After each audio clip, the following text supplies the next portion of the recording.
You know, one of the upsides of digital disruption, maybe the biggest one, is that it kind of forces you to tear out the drywall and confront whatever black mold is growing in between your joists. You do have to start looking at the question of, okay, how are we actually engaging with people? When we say we do donor engagement, for example, what path are we trying to lead people on? How are we listening to them? How good a sense do we have of who it is we're actually talking to? Do we really know people? And are we developing authentic relationships with them? Those are tough questions to confront for a lot of organizations.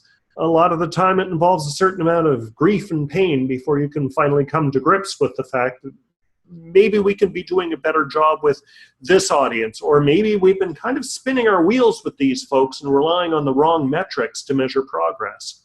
Once you're able to look at those things square in the face and say, okay, we're going to change and we're going to try to make some progress that's actually meaningful, I think digital can help you on the way there.